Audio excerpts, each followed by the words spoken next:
Talk is about the ultrasonography. Và phần trình bày của tôi sẽ là ứng dụng siêu âm trong thực hiện phẫu thuật thẩm mỹ. Okay, because Professor Kim, the world's best anatomist, covered an anatomy point of view, so I will cover the clinical point of view Bởi vì giáo của sư Kim đã nói ultrasonography. rất rõ về cái vấn đề giải phẫu, thì bây giờ tôi sẽ muốn nói thêm về cái vấn đề ứng dụng của nó để lâm sàng như thế nào. And for the past 10 years, I am trying to put on a lot of effort to build anatomy basis for aesthetic procedures. Và trong vòng 10 năm qua thì tôi đã bỏ rất nhiều công sức để ứng dụng viết những cuốn sách về ứng dụng giải phẫu trong các kỹ thuật thẩm mỹ.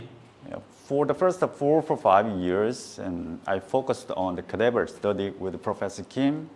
Trong vòng 4 đến 5 năm, trong 4 đến 5 năm đầu tiên thì tôi và giáo sư Kim tập trung vào những hình ảnh phẫu tích trên xác.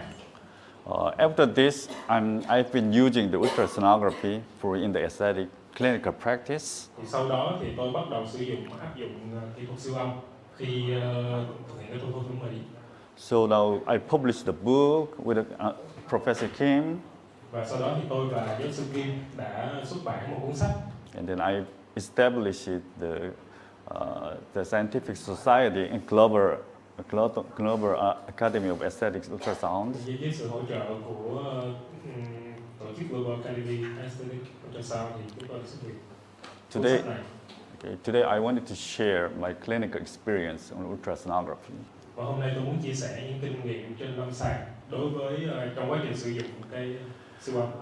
Before starting, I wanted to ask you what is the biggest difference between surgeries and aesthetic procedures in terms of anatomy?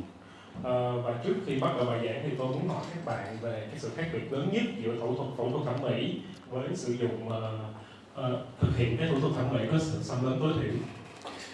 For surgeries, we can see the anatomical structures in the open field because we can see every skin structures. Thì trong quá trình phẫu thuật các bạn sẽ thấy rất rõ các cấu trúc giải phẫu ở trong phẫu trường. But the injectables, minimal invasive procedure, we cannot see it. We can perform blindly. Nhưng trong quá trình thực hiện các thủ thuật tiêm thì trong thẩm mỹ không xâm lấn thì các bạn không thể thấy được cái cấu trúc nằm bên dưới mà hoàn toàn là tiêm mù và đánh mòn. So like this. So nowadays, based on my clinical experience, what I see, what I touch is not related with exactly what I get. Và ngày nay thì sau rất nhiều năm thực làm trong thẩm mỹ thì tôi có một cái kinh nghiệm rằng cái gì mà bạn sờ vào hay nhìn thấy nó thật sự không có phản ánh được những cái bên dưới đâu. So nowadays, 21st century, so medical technology has developed very much. Thì vào thế kỷ 21 này thì có rất nhiều các phương pháp chẩn đoán hình ảnh. So in the medical field, internal medicines or the other part, so we can use widely, CT and MRI is widely used. Như bạn thấy thì trong ngành y hiện nay thì sử dụng rất là rộng rãi cái CT và MRI. But in the clinical practice, CT and MRI has a limitation for us to use in every procedures. Nhưng khi thực hiện các thủ thuật về phòng khám thì việc sử dụng CT hay MRI nó thực sự rất quá rườm rà, cho nên theo các phòng khám. So in the meantime, the ultrasonography is very, very convenient for us to use in every clinical practice. Do đó sử dụng siêu âm thì nó trở nên tiện lợi hơn rất nhiều khi chúng ta thực hiện các phòng khám. And also we can perform the ultrasound sonography guided injections. Chúng ta có thể thực hiện khảo sát siêu âm trong cái quá trình trước và trong quá trình. So let's just see the orthopedics and internal medicines. Nowadays, the doctors don't rely on the physical examination anymore. Ngày nay thì trong nội khoa và trong các lĩnh vực y học khác thì gần như bác sĩ sẽ không dựa hoàn toàn chỉ vào những cái thăm khám thông thường. So like this in the medical department, we can see it in the future in the aesthetic field. Cũng giống như những cái lĩnh vực khác trong ngành y thì với sự càng lúc càng nhận được cái sự hỗ trợ sau nhiều hơn thì chắc chắn trong tương lai thẩm mỹ cũng sẽ được ứng dụng các phương pháp chẩn đoán hình ảnh. In the minimal invasive procedures has three categories: toxin, filler, thread lift. Thì trong thẩm mỹ nội khoa, sau lớn tối thiểu chúng ta sẽ có ba cái thủ thuật chính, đó là filler, tiêm toxin và can chỉ. Okay, let's just see the one by one. How to use ultrasonography. Đây là khi chúng tôi thực hiện siêu âm để tiêm Botox. For the first, then Botox, botulinum toxin. In this all department, facial wrinkles, masseteric, masticatory muscles, salivary gland, every part I can experimentally apply the ultrasonography for these clinical procedures. Và khi cho dù tôi tiêm, cần phải tiêm Botox và bất kỳ vùng nào trên khuôn mặt để xử lý bất kỳ vấn đề gì thì tôi đều có thể sử dụng ứng dụng của siêu âm để có thể tiêm an toàn hơn. So today, the limited time, I will talk about the masseter muscle injection, ultrasound guided injections for a while. Do hôm nay là cái thời gian nó rất là có giới hạn nên tôi xin chỉ nói về một vài phần. I started to perform the ultrasound guided masseter injection with botulinum toxin since 2015. Từ năm 2015 thì tôi đã bắt đầu sử dụng ultrasound hướng dẫn của siêu âm khi mà tiêm phi đại cơ cắn. But since 2016, I read interesting articles like this. Và vào năm 2016 thì tôi đã đọc được một cái bài báo cáo rất là thú vị như thế này. The authors wanted to prove the correlation with the conventional the masseter injection and using how to precise these points are in using ultrasonography. Thì tác giả đã viết về muốn so sánh những cái chuyện là chúng ta tiêm mù vào cơ cắn và tiêm dưới hướng dẫn của siêu âm. So results show that the anatomical variant salivary gland up to 65%. Bởi vì cái biến thể của che phủ của cái tuyến vành tai lên trên cơ cắn nó khá là thay đổi nên chúng ta thường có thể sẽ tiêm nhầm. The anterior part is not exact in 40%. Và cái phần và khi mà do cơ cắn quá lớn thì chúng ta sẽ không tiêm đủ hết tất cả cái diện tích của cơ cắn. And neither should be longer to enter the muscle exactly in 20%. Và chúng ta sẽ tiêm cái sử dụng cái kim nó quá ngắn, nó không đủ chiều dài để đi hết được cơ. Since FDA approved botulinum toxin in 2002 as aesthetic purposes, doctors started to use botulinum toxin the reduction of masseter muscles. Và khi mà FDA đã approve cái sử dụng Botox, botulinum toxin trong làm thu nhỏ cơ cắn thì các bác sĩ bắt đầu áp dụng nó để điều chỉnh cái phi đại cơ cắn, cái đốt kinh diện. But for me, it is very surprising that after 20 years later, doctors are still using the same method like this, conventional method like this. Và tôi khá là bất ngờ là sau 20 năm từ ngày FDA cấp phép thuật này thì các bác sĩ vẫn sử dụng cái phương pháp tiêm vào cơ cắn truyền thống như thế này, các bạn thấy như trên hình. Lately, 2017, Professor Kim suggested new theory to the masseter injection. Vào năm 2017 thì tôi và giáo sư Kim đã xuất bản cái nghiên cứu ở trên về cái cấu trúc bị phẫu cơ cắn và nhờ đó mà đưa phương pháp tiêm mới. He showed the deep inferior tendon inside the masseter muscles. Thì giáo sư Kim đã cho thấy là có sự có mặt của cái sợi gân cơ nằm ở phía dưới như thế này, chỉ có thể thấy trên hình. So based on this theory, he suggested injections to the deep side and superficial side. Thì dựa trên cái kết quả nghiên cứu này mà giáo sư Kim đã đưa ra cái kỹ thuật tiêm vào trong cái lớp sau và lớp nông. I wanted to prove the efficacy and the safety of ultrasonography guided injections. Tôi muốn chứng minh cái việc mà hiệu quả và an toàn khi chúng ta tiêm botulinum toxin dưới hướng dẫn của siêu âm. So that we organized this study, the split test study. Đây là cái nghiên cứu của tôi. Conventional blind injection and the conventional injection and ultrasound guided injection. We wanted to conduct a split study. So sánh giữa cái chuyện tiêm botulinum toxin tiêm mù không có hướng dẫn siêu âm và tiêm dưới hướng dẫn của siêu âm.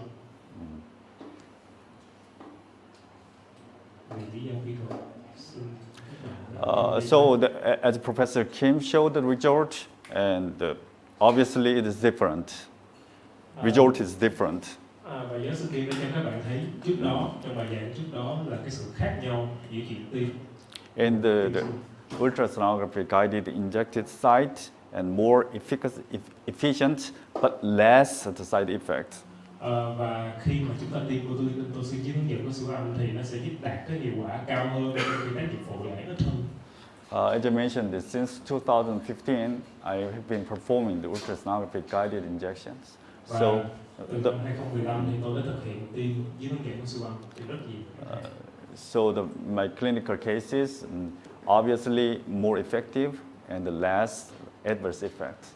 Và với kinh nghiệm của tôi thì rõ ràng khi mà thực hiện dưới hướng dẫn của siêu âm là tác dụng phụ nó sẽ ít hơn rất nhiều và hiệu quả đạt cao hơn. Okay, let's move to the filler. Chúng ta sẽ đến phần tiêm filler. Okay, of course we can perform the ultrasound guided filler inject. Khi mà chúng ta thực hiện khảo sát filler khảo sát siêu âm trong quá trình tiêm filler. And then also sometimes we need to resolve a filler, remove the filler. Và đôi khi chúng ta còn cần phải loại bỏ filler đó vì một lý do nào đó. In that case, we can exactly inject hyaluronidase for the injected site under the ultrasonography guided. Và nhờ cái sự hướng dẫn siêu âm này chúng ta sẽ không tiêm nhầm vào vị trí khác. This is. And we can easily identify the silicone implant on the nose or chin or nasolabial fold. Và tôi còn muốn cho các bạn xem là khi mà khảo sát với siêu âm những cái mô cấy ghép silicone ở vùng mũi, vùng thái dương, vùng cằm trông như thế nào. And the nasolabial fold is most common area for filler injections. Và cái vùng rãnh cười là cái vùng rất là phổ biến trong cái thủ thuật tiêm filler. Các này họ tiêm rất nhiều. But besides, paradoxically, the nasolabial fold is one of the most dangerous area for filler injections. Nhưng vùng này là một trong những vùng nguy hiểm nhất khi tiêm filler. So Dr. Won Lee and I wanted to prove where the facial arteries are in terms of depth. Nên tôi và bác sĩ Won Lee muốn cho các bạn thấy được là cái độ sâu của động mạch mặt khi đi qua vùng này, tính từ bề mặt da.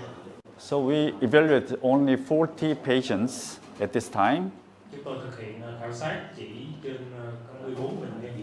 But I think the more cases are, the percentages can be different.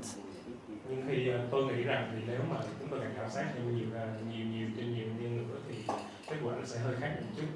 In this case, 70% of patients show that the facial arteries along the nasolabial fold line. Thì sẽ có khoảng 70% khách nhưng thì sẽ có cái động mạch mặt đi ngay phía dưới của cái động mạch má. But what I wanted to say is the most of the facial arteries located subcutaneous layer or the muscular layer. Thì dựa trên cái kết quả này chúng ta có thể thấy được là sẽ có một số người động mạch mặt đi ngay dưới da hoặc là nằm ở phía dưới cơ. But what you will remember is, of course, it is very rare. But the periosteum, above the periosteum level, it means a deep medial cheek fat, and the subdermal layer. It can also exist of facial arteries. Và cho dù là rất là hiếm nhưng đôi khi động mạch mặt là đi rất là sâu nằm ở phía trên màng xương, tức là phía trong của cái lớp cái khoang mở má sau các bạn. Yes, so we need to be very cautious because some speakers said, subdermis is very safe, the periosteum is very safe, but it's not true. Như vậy các bạn nên cẩn thận cho dù đa số các tác giả đã cho rằng là cái việc tiêm filler vào rãnh mũi má này, tiêm ở sát xương ấy, là cực kỳ an toàn, nhưng bởi vì nó có sự xuất hiện ở động mạch mặt ở đây một số trường hợp nên các bạn nên cẩn thận. And then for filler, I want to talk about this. Và đối với filler thì tôi đây một trường hợp. This is just ordinary average the woman patients about 50 years old. Đây là một khách hàng nữ khoảng 50 tuổi. When I first look at her chin looks a bit weird. Các bạn nhìn kỹ vào khuôn mặt của cô ấy thì các bạn thấy là cái cằm hơi lệch. But her general appearance looks like just aged appearance. Aged appearance. Nhưng đây thực ra chỉ là cái dấu hiệu lão hóa, tình hình của châu Á. When I look at the ultrasonography, she has a lot of silicone implants, silicone fillers. Nhưng khi tôi khảo sát dưới hình ảnh của siêu âm thì tôi có thể thấy được một lượng lớn filler được tiêm vào trước đó. Because here I've heard maybe 20 years ago, a lot of patients got a silicone on their face illegally. Bởi vì tôi nghe rằng ở Việt Nam khoảng 20 năm trước thì filler được sử dụng nhưng thực ra không phải là filler mà chứa silicone trong đó mà họ không biết đã được tiêm vào cách bất hợp pháp, được sử dụng vào cách bất hợp pháp. But I noticed is patients don't know what do they have. Nhưng mà thực sự là bệnh nhân không hề Don't biết remember. là họ đã được tiêm cái gì vào. So as a doctor, we need to evaluate this. Và với tư cách là một bác sĩ thì chúng ta cần nên đánh giá cái thực trạng. Okay, move to the thread lift. Bây giờ tới đến phần can trị. The thread lift, I think the most important thing is the layer for thread. Đối với phần can trị thì tôi nghĩ quan trọng nhất vẫn là cái lớp mà chúng ta đang đặt sợi chỉ vào. The most important landmark for thread is mass. Và cái lớp này quan trọng nhất chính là lớp S-mass. So below the mass, this cannula proceeded below the mass, just above the mass, the subcutaneous layer. Và các bạn thấy thì đây theo cái hình tên này chính là lớp S-mass, còn cái phần ở phía dưới là chính là cái phần mô dưới da tiêm đi hơi nông. Doctors can perform the ultrasonography guided thread insertions. Thì các bạn thấy thì bác sĩ khi chúng tôi thực hiện khảo sát với siêu âm đó. Yeah, 2019 I demonstrated ultrasonography guided thread insertion in Monaco. Vào năm 2019 thì tôi đã thực hiện một cuộc báo trình diễn đi chỉ ứng nghiệm siêu âm tại Monaco. But 3 years later, still it's not very common. US guided ultrasonography is not very common. Và sau 3 năm kể từ thời điểm đó thì tôi thấy rằng việc áp dụng máy siêu âm trong can chỉ trong phẫu thuật thẩm mỹ cũng chưa thực sự phổ biến. And then we need to see the anchoring points. These 3 anchoring points is very common. These 3 parts is very common for anchoring point for thread lift. Đa số chúng ta sẽ sử dụng là điểm neo chỉ, tức là điểm vào kim á. Yeah, because this part you can see the very dense fascia structure here. Ngay cái lý do là bởi vì những vùng này nó có cái lớp mạc rất dày và chắc. And mostly we have these vectors, vertical vectors. So you can see the ultrasonography, the cannula proceeded like this. Đây là các vector kéo chỉ, các bạn thấy nó sẽ đi dọc và khi mà siêu âm chúng ta thấy được cái sợi chỉ đang nằm như thế. And the temporal lift and the thread can proceed space between the deep temporal fascia and superficial temporal fascia.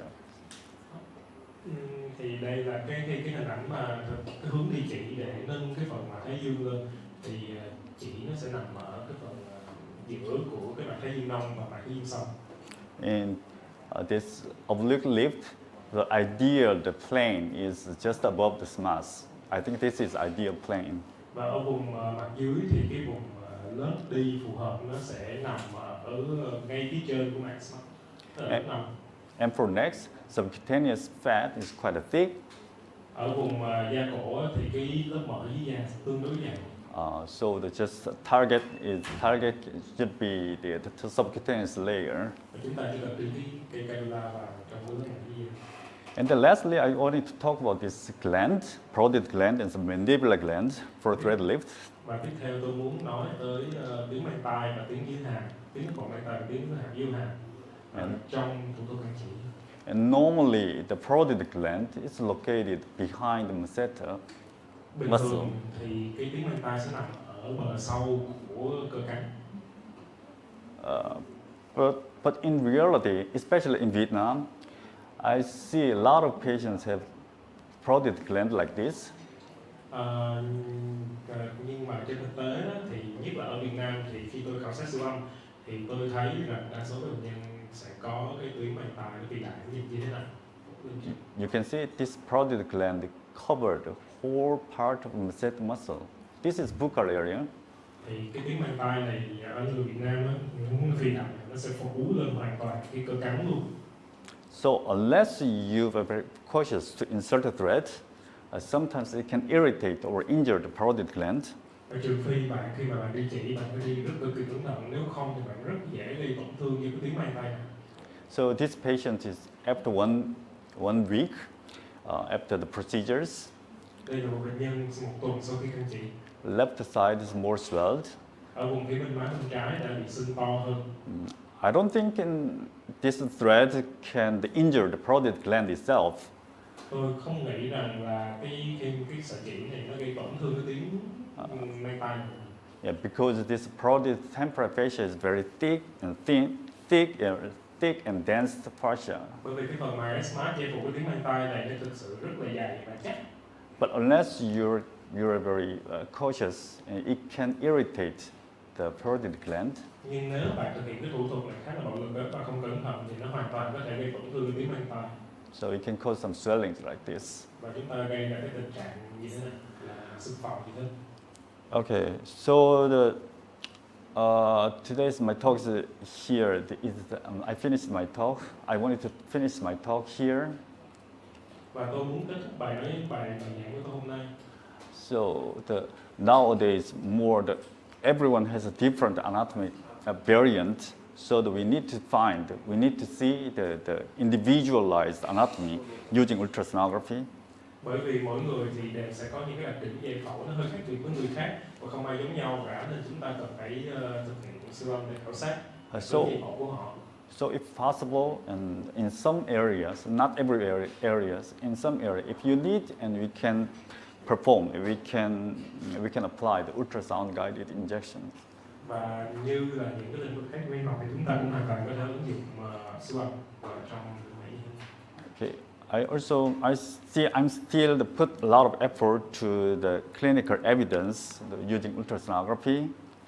Thì tôi đã bỏ rất nhiều công sức trong chuyện nghiên cứu và đưa ra y học chứng cứ. Thì nên tôi sẽ tiếp tục làm điều này.